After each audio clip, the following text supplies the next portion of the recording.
Bueno, pues vamos a empezar por preguntarnos cada uno de nosotros cuál es nuestra esencia, cuál es tu esencia, o cuál es la esencia de tu organización, o de tu barrio, o de la ciudad en la que vives.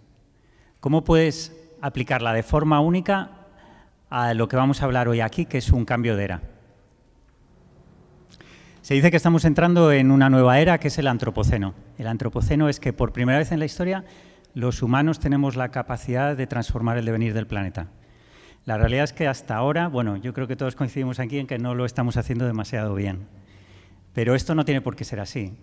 Mira, cuando los europeos llegaron a América hace 400 años, ellos pensaron que habían encontrado un territorio virgen, que era pues el sur de lo que es hoy Estados Unidos. Estaban ahí los nativos americanos y parecían vivir sin impactar el entorno. Y la realidad es que esta visión ha llegado hasta nuestros días en lo que es la visión de sostenibilidad. Es esa idea de que dejemos a las futuras generaciones el mundo al menos no tan mal como nos lo hemos encontrado, o no peor. Pero esa visión de sostenibilidad responde a la idea que tenían los europeos en ese momento, hace 400 años, que era el ser humano separado de la naturaleza. La realidad es que esa visión viene de cómo funciona la cultura occidental, esencialmente desde el lado izquierdo del cerebro. El lado izquierdo del cerebro es el que nos lleva a fragmentar la realidad en partes, categorizar y desde ahí construir un pensamiento lógico lineal. Y es muy útil para construir el mundo que hemos construido, tiene muchas ventajas, nos sirve para hacernos un café, nos sirve para construir un coche, pero nos lleva a los problemas de lo que hablábamos al principio, es decir, no lo estamos haciendo bien a nivel global porque esencialmente el mundo está compuesto por sistemas vivos que responden a principios de naturaleza compleja. Simplemente una conversación entre dos de nosotros responde a esas leyes de la complejidad. Una conversación tiene propiedades emergentes que no puedes predecir. Eso forma parte de la esencia de los sistemas vivos. Y está pues en todo. Está en las relaciones personales, está en las organizaciones, está en los barrios, en las ciudades. Impregna todo nuestro día a día. Entonces la realidad es que es necesario el lado izquierdo del cerebro, pero no es suficiente y es incluso peligroso. Entonces, ¿cómo hacemos para salir de esta situación, ¿no? Si volvemos a la historia que os estaba contando de los nativos americanos, la realidad es que sí estaban diseñando ese entorno. El entorno que encontraron los europeos no era un entorno virgen, era un entorno codiseñado con el ser humano. Llevaban cientos, miles de años con quema selectiva, con poda selectiva, plantando determinadas semillas. Parecía que apenas estaban interviniendo, pero la realidad es que sí lo hacían. Lo que pasa es que trabajaban esencialmente desde el lado derecho del cerebro. El lado derecho del cerebro es el que te permite entender un sistema y tu rol en él. Pero trabajas desde esa comprensión sistémica. Estás integrado en ese sistema más amplio. Así que, volviendo a esta idea del antropoceno que hablábamos al principio, la idea sería cómo integramos el lado izquierdo y el lado derecho. ¿Cómo creamos una era que realmente sea humana? Porque humano son los dos lados del cerebro. Entonces la cuestión es cómo lo hacemos. En los últimos 12 años, como os comentaba Robert, he estado trabajando en estos temas y lo que me he dado cuenta es que cuando vamos directamente intentando llevar a la gente al lado derecho del cerebro es muy complicado. Es complicado porque todas nuestras estructuras están construidas desde el lado izquierdo, nuestros procesos, nuestras organizaciones, prácticamente todo lo que tenemos. ¿Por qué no probamos entonces a utilizar el lado izquierdo para llevarnos al lado derecho? ¿Por qué no creamos una serie de marcos que vamos a llamar marcos regenerativos, en los que metemos principios de sistemas vivos? Y entonces, como organización, o como una ciudad, como un gran proyecto, tienes la capacidad realmente de trabajar al unísono toda una serie de personas desde una serie de marcos, pero que están basados en el lado derecho del cerebro. Voy a poneros 3 ejemplos para que entendáis un poco de qué estamos, cómo podría tomar esto forma, ¿vale? Un primer principio de sistemas vivos podría ser el principio de totalidad. Frente a la fragmentación, lado izquierdo del cerebro, totalidad. Cuando te relacionas con un ser querido, no te relacionas con un montón de huesos, sangre, carne. Eso es un Frankenstein. Te relacionas con un ser vivo, con una persona. Esa persona tiene una esencia, la pregunta que os hacía al principio, ¿cuál es tu esencia? Y lo mismo una organización, lo mismo una ciudad, una bioregión. ¿Cómo conectas con esa esencia? Así que cuando diseñas un proyecto, en vez de empezar con tu proyecto, en vez de empezar con esa desmenuzar en partes, empiezas viendo qué sistema tengo aquí, cuál es la totalidad de este sistema con el que quiero trabajar y cómo convoco a esa totalidad al proyecto. Contraintuitivamente hacemos lo contrario, ¿no? Es decir, empezamos con el proyecto y luego despiezamos en partes quién podría ser el target de esto. Empieza por entender qué ecosistema tengo aquí. Por ejemplo, en este espacio tenemos a una comunidad de emprendedores. Pues, ¿qué podemos hacer con esta comunidad de emprendedores, ¿no? ¿Cómo les convocamos para desarrollar algo? Segundo principio, el principio de potencial. En vez de enfocarnos en problemas, los problemas realmente son síntomas en los seres vivos, son síntomas de un sistema desvitalizado.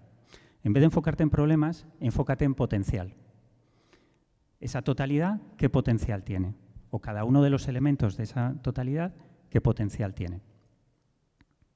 Cuando trabajamos desde potencial nos damos cuenta que podemos hacerlo a distintos niveles. Un primer nivel de potencial, por ejemplo, para ese sistema de emprendedores del que estábamos hablando sería sencillamente queremos operar mejor, un nivel operativo. Bueno, pues os vamos a poner unas sillas cómodas, etcétera, etcétera. O podrían decidir trabajar a un nivel de potencial superior. Esto es lo que vamos a ver con el tercer principio, que es el principio de anidamiento. Totalidad, potencial, anidamiento. Anidamiento es que, del mismo modo que mi corazón está anidado en mi cuerpo, cualquier sistema vivo está anidado en otro. Y si lo pensáis, solo tiene sentido así. Es decir, mi corazón no puede vivir independientemente de mi cuerpo. Hace una función al cuerpo y el cuerpo a su vez le nutre. Y esto sucede con cualquier sistema vivo. Entonces, el principio de potencial que hemos visto antes, por un lado responde a la esencia. Es decir, si tú despiertas tu esencia, conectas con tu potencial. Pero por otro lado, el potencial se despierta desde el anidamiento. Realmente el potencial lo vas a poner en marcha en función del sistema en el que estás anidado. Si no, no estás haciendo nada. Un sistema vivo no te necesita. No sé si se entiende esto. Mi corazón no puede comportarse como un hígado, se tiene que comportar como un corazón porque es en lo que está anidado. Entonces, ahí es desde donde desarrolla su potencial. Ahí es donde descubre el rol que tiene que jugar. Entonces, para ese ecosistema emprendedor del que estábamos hablando, podemos, por ejemplo, decidir, vale, ¿en qué sistema anida? Pues mira, el sistema de emprendedores de aquí anida en este barrio, o anida en esta ciudad, o unos anidan en el sector, por ejemplo, de movilidad sostenible. Pues son distintos sistemas más amplios en los que ese sistema está anidado. Tiene un rol que jugar en él. Y entonces el proyecto es ahí cuando empieza a tomar forma. Es ¿qué rol puede jugar este sistema para cubrir el mayor potencial del sistema mayor en el que está? No sé, ¿se entiende esto? Y desde ahí aparece un proyecto, entendiendo esas relaciones de sistemas vivos. Bueno, desde estos tres principios, estos serían, digamos, tres de muchos otros principios que podríamos integrar en esta idea de liderazgo regenerativo. Luego lo hablaremos más. Desde ahí podemos construir marcos de trabajo y podemos también utilizar distintas herramientas que se basan en estos principios. Unas de estas herramientas son lo que llamamos aquí el Art of Hosting. El Art of Hosting es cuando queremos llevar estos principios a ese nivel colectivo. Es decir, del mismo modo que podemos aplicarnos el principio de esencia, de totalidad, de anidamiento a nivel individual, a nivel de equipo, podemos hacerlo a un nivel mucho más amplio. Mirad, por ejemplo, si utilizamos el principio de totalidad para conectar a un grupo amplio de personas, podemos utilizar una herramienta tan básica como el círculo. El círculo es sencillamente permitir que un grupo se reconozca como totalidad poniendo en el centro el propósito. Y eso es lo que estamos haciendo. Y ahí lo que tenemos que entender es que ese es la nueva unidad operativa. Es decir, no hay alguien desde fuera, el facilitador, lo único que está haciendo es crear el espacio para que ese círculo se convierta en la nueva unidad que va a desarrollar su totalidad, su potencial, su siguiente nivel de anidamiento. Ahí es donde empezamos a trabajar realmente con propiedades exponenciales. Un segundo principio podría ser, un segundo instrumento podría ser aplicar, por ejemplo, el principio de potencial. Hay una herramienta en Art of Hosting que se llama el Open Space. Open Space es algo tan sencillo como poner en un panel en qué proyectos quiere trabajar cada uno en función de lo que le apasiona. Y esto lo puedes desarrollar también a nivel de work design, a nivel de organización. Es decir, ¿qué temas te apasionan? Como hace Google con el 20% del tiempo, ¿no? que permite a los empleados dedicarse a algo. Bueno, pues es una herramienta de Art of Hosting que te permite desarrollar ese principio de potencial. Un tercer instrumento podría ser, por ejemplo, la indagación apreciativa. La indagación apreciativa es qué da vida a este sistema, cuál es la esencia. ¿Cuál es la esencia de esta organización? ¿Cuál es la esencia de esta ciudad? Ahí la pregunta podría ser, pues eso, en el mejor momento, ¿desde dónde se está desarrollando esta organización? Cuando te sientes más vital, ¿qué estás haciendo? Y desde ahí empiezas a trabajar, en vez de desde los problemas. Y desde ahí es donde realmente ese sistema empieza a revitalizarse. Empiezas a trabajar desde ese otro nivel. Si os dais cuenta, lo único que estamos haciendo es aplicar cosas que son de nuestro día a día, es decir, de tu relación con cualquier ser querido, una relación de esencias, de potenciales, etcétera, llevarlo a nuestras organizaciones. ¿Por qué llevamos, si no, principios un poco más de tipo máquina? ¿Nos damos cuenta? Entonces, lo que estamos haciendo aquí es, cogemos una serie de marcos, de principios, los llevamos a unos marcos, lado izquierdo del cerebro, y desde ahí, cualquier cosa que vayamos a hacer, un proyecto, una reunión, etcétera, nos damos cuenta cuando estamos cayendo a la forma habitual de operar o cuando, uy, espera, me lo llevo al marco de principios de sistemas vivos. Y desde ahí empiezo a regenerar, empiezo a revitalizar. Dice Carol Sanford, que es una de las grandes pioneras de diseño regenerativo, que nos hagamos promesas más allá de nuestra capacidad actual de conseguirlas. La razón por la que nos pide esto es porque de ese modo nos obliga a salir de nuestro yo separado, a sentirnos en ese yo anidado a realidades superiores y a aplicarlo desde nuestro potencial.